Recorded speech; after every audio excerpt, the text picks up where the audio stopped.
আসসালামু আলাইকুম। আমি জরিনা, আপনারা দেখছেন জরিনা রান্নাঘর। আমার এই ছোট্ট চ্যানেলে সবাইকে অনেক অনেক স্বাগত। আজকেও আপনাদের মাঝে আর একটা রেসিপি নিয়ে হাজির হয়েছি। তো ভিডিওটি শুরু থেকে শেষ পর্যন্ত দেখতে হলে আমার সঙ্গে থাকুন। আর রেসিপিটি ভালো লাগলে অবশ্যই একটা লাইক দিয়ে ভিডিওটি দেখা শুরু করবেন। চ্যানেলে নতুন বন্ধু হয়ে থাকলে প্রথমেই চ্যানেলটিকে সাবস্ক্রাইব করে বন্ধু হয়ে আমার পাশে থাকবেন।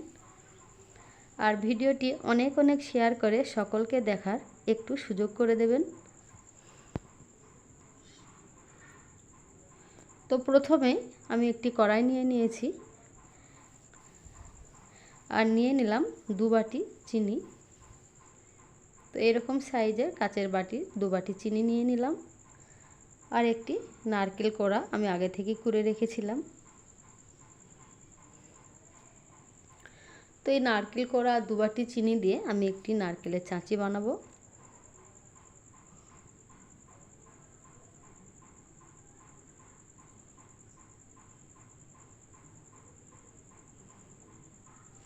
তো চিনি গলে গেছে, এবার আমি 2টো এলাচ দিয়ে দিলাম।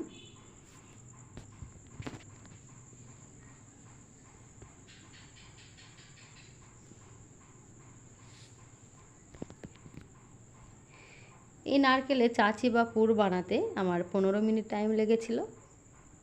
তো এবারে আমি একটি প্লেটে নামিয়ে নিয়েছি আর অন্যদিকে একটা কড়া বসিয়ে দিয়েছি। কড়াই দিয়ে দিয়েছি জল, আর এখন দিয়ে দিলাম পরিমাণ মতো লবণ, আর এখন দিয়ে দিচ্ছি 1 বাটি আতপ চালের ময়দা।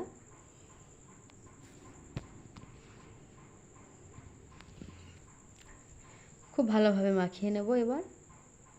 তো খুব ভালোভাবে মাখিয়ে নিচ্ছি। মাখানো হয়ে গেছে। অন্যদিকে আবারও একটি কড়াই বসিয়ে দিয়েছি আর এই কড়াইয়ে নিয়ে নিয়েছি 1 লিটার দুধ। তো জাল শুরু হয়ে গেছে। এখন আমি দিয়ে দিচ্ছি 2টো এলাচ। দুধ ফুটে উঠেছে।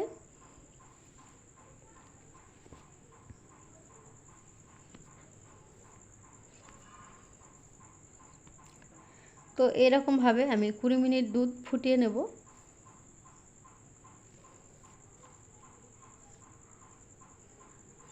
দুধ খুব ভালোভাবে জাল করে নিতে হবে।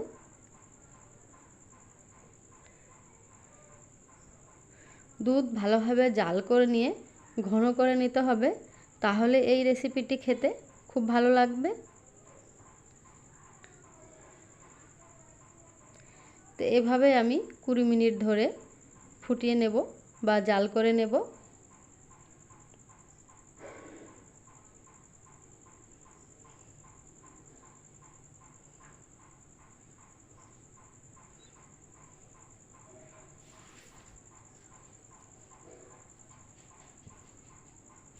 এদিকে দুধ ফুটতে থাকুক আর আমি ওদিকে একটি ডো তৈরি করে নেব। তো এইভাবে মেখে মেখে আমি একটি ডোয়ে পরিণত করব। তো মাখা হয়ে গেছে, আমি ডো বানিয়ে নিয়েছি। এবারে আমি একটু একটু নিয়ে, বেশি বড়ও করব না আবার খুব ছোটও করব না, মাঝারি সাইজের করব। এইভাবে নিয়ে গোল করে নিয়ে এরকমভাবে বাটি তৈরি করে নেব এবং এই বাটির মধ্যে নারকেলের পুর দিয়ে দিলাম। পুর দিয়ে দিয়ে আবারও আমি মিষ্টির মতো গোল করে নেব। আপনারা চাইলে অন্য রকমভাবেও করতে পারেন। তো এরকমভাবে আমি মিষ্টির মতো গোল করে নেব। আবারও একটা নিয়ে নিয়েছি, আবারও এইভাবে গোল করে নিচ্ছি। গোল করে নিয়ে এইভাবে হাতের আঙুল দিয়ে চেপটে চেপটে আমি একটি বাটি তৈরি করে নেব। এই বাটিতে আবারও নারকেলের পুর দিয়ে দেব। পুর দিয়ে এইভাবে 2 মুখ মেরে দিয়ে আবারও আমি মিষ্টির মতো গোল করে নেব। তো এরকমভাবে সবগুলোই আমি বানিয়ে নেব।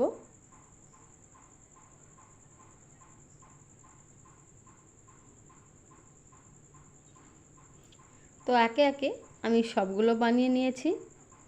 তো সবগুলো বানানো হয়ে গেছে। এখন আমি কি করব, এবার সেই জাল করা দুধের কাছে চলে যাব। তো দেখে বুঝতেই পারছেন 1 লিটার দুধ ছিল, জাল দিয়ে অর্ধেক হয়ে গেছে, মানে আমি ঘন করে নিয়েছি। এখন দিয়ে দিলাম 200 গ্রাম চিনি। তো আবারও আমি নেড়ে চেড়ে দেব। এইভাবে নেড়ে চেড়ে চিনি গলে গেছে কিনা দেখতে হবে। হ্যাঁ, চিনি গলে গেছে। এখন আমি একে একে রেসিপিগুলো ছেড়ে দেব।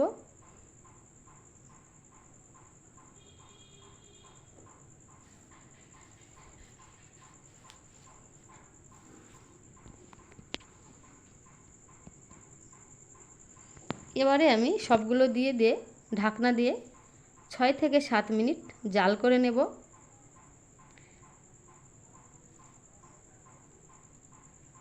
তো 6 থেকে 7 মিনিট এভাবে আমি ফুটিয়ে নিয়েছি। তো রেসিপিটা কিন্তু খেতে দারুণ হয়েছিল। তো এখন দেখুন বন্ধুরা, সবগুলো কিন্তু ফুলে উঠেছে, খেতেও ভালো হয়েছিল। তো রেসিপিটি ভালো লাগলে অবশ্যই একটি লাইক দিয়ে ভিডিওটি দেখা শুরু করবেন, আর অবশ্যই কমেন্ট করে জানাবেন কেমন হয়েছে।